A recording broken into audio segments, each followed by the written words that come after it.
The bean that beat my diabetes. They said I'd need insulin for the rest of my life. Every morning at 7 a.m., I'd open the fridge, pull out that little vial, and stick a needle into my belly. At first I thought I could manage it, but then came the swelling, the weight gain, the aching in my liver I couldn't explain.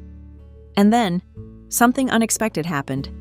At Sunday church, Margaret, a 72-year-old widow from our community, stood up and shared something that silenced the room. Her doctor had just reduced her insulin dosage after 3 months of eating something most of us had stopped thinking about years ago. Beans. Not fancy pills, not expensive treatments, just beans. Chickpeas, black beans, pinto beans. Recipes her grandmother used to make.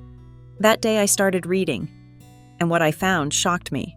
Multiple studies, even from Canada and Europe, quietly confirming the same thing: certain beans can naturally lower blood sugar and help restore balance to the body. So why haven't we heard more about this? And why would some pharmacies rather you didn't? Let me show you what they don't tell you, and why your next bowl of soup could change everything. What's really happening inside your body? If you're over 60 and living with type 2 diabetes, you already know it's more than just a sugar problem. It's the slow, frustrating feeling of your own body not listening to you anymore. You eat a small bowl of pasta and suddenly your vision blurs. You skip breakfast and your hands start shaking by 11 a.m. You follow every rule they give you, and yet the numbers don't budge. Here's why. Type 2 diabetes isn't just about having too much sugar in your blood. It's about insulin resistance. Your cells become like stubborn doors that no longer open when insulin knocks. Over time, your pancreas tries harder and harder to produce more insulin just to get a little sugar into the cells. But the effort wears it out. And when the cells stay resistant, that sugar builds up in your bloodstream, damaging your nerves, your eyesight, your kidneys, even your heart. That's why seniors are hit the hardest. As we age, our muscles shrink, our metabolism slows down, and inflammation rises. All of these make our bodies less responsive to insulin. But here's the good news. Some foods like beans can reverse that resistance naturally. They don't just lower your sugar for the day, they slowly retrain your body to respond to insulin again. And once that door begins to open even just a little, everything starts to feel different. Your energy returns. You sleep better. You feel alive again. Why the humble bean is a silent hero. So how do beans do it? It all comes down to how your body digests starch, the kind you find in bread, pasta, rice, and potatoes. Normally, when you eat these foods, your body uses an enzyme called amylase to break the starch down quickly into sugar. That sugar rushes into your bloodstream, and boom, you get a spike. But beans, they have something special. They naturally contain compounds that block some of that amylase activity.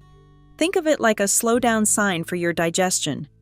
So instead of your blood sugar spiking like a roller coaster, it rises slowly, gently, giving your body time to process. Even more amazing, these undigested starches then travel down to your colon, where they feed the good bacteria in your gut.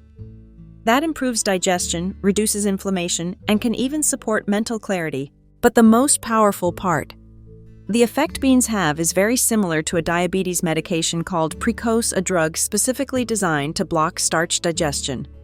Except beans do it naturally, without side effects, without draining your wallet. And over time, eating the right beans can even help normalize your A1C, the long-term blood sugar marker doctors use to track your progress. No wonder pharmacies aren't eager to promote them. They can't patent beans, but you can put them on your plate tomorrow. What the studies reveal and why it's been quiet. You don't have to take just my word for it. Science is catching up to what our grandparents already knew. A large meta-analysis from Canada looked at 41 different studies involving more than 1,000 people living with type 2 diabetes. The results were striking. Those who regularly ate beans saw meaningful improvements in their blood sugar levels. But here's where it gets even more interesting. Not all beans work the same way.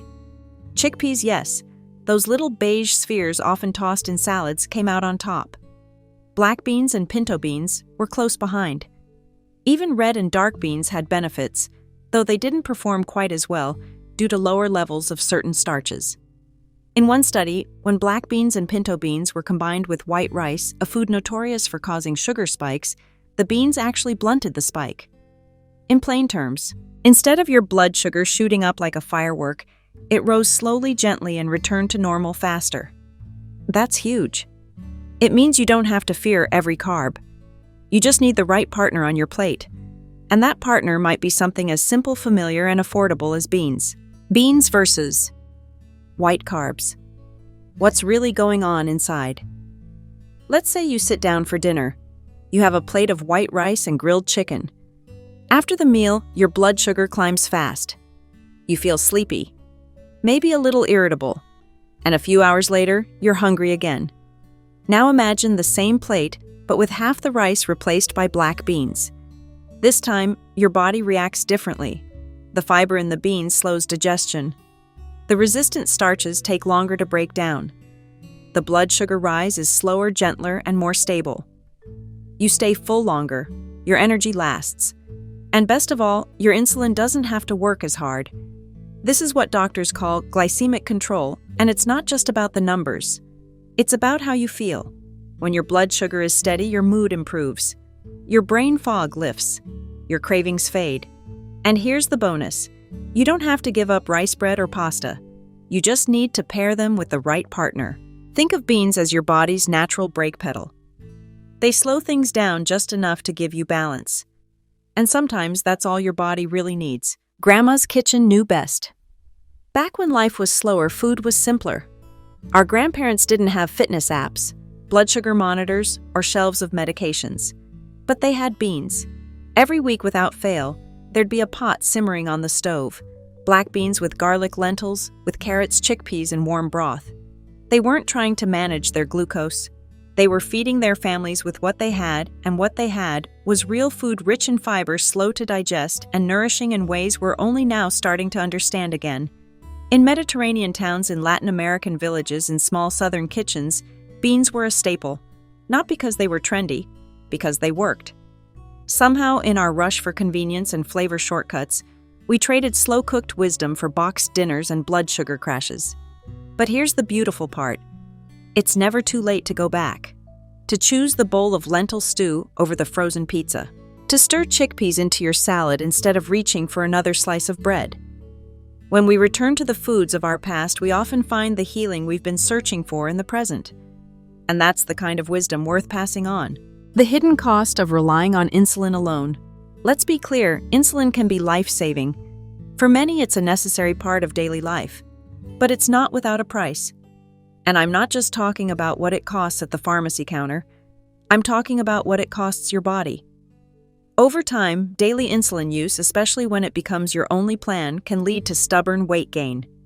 Some experience swelling in the legs or hands. Others start developing fatty liver or digestive problems. Even worse, when your body knows insulin is always coming from the outside, it slowly stops trying to produce it on its own. You become dependent, and not just physically, emotionally too. You start planning your life around injections. You worry if you forget a dose.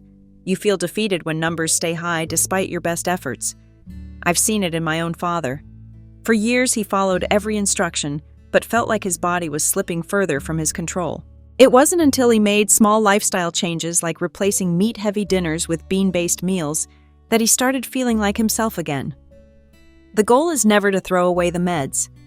The goal is to empower your body so that it doesn't need as much. And sometimes that shift starts with something as humble as a spoonful of beans. Adding beans to your life, the easy and delicious way. Let's face it, if food isn't tasty, we won't stick with it. Luckily, beans are as versatile as they are powerful. You don't need to eat the same bland bowl every day to see the benefits. Start simple. Try a warm lentil soup with carrot, celery, and thyme.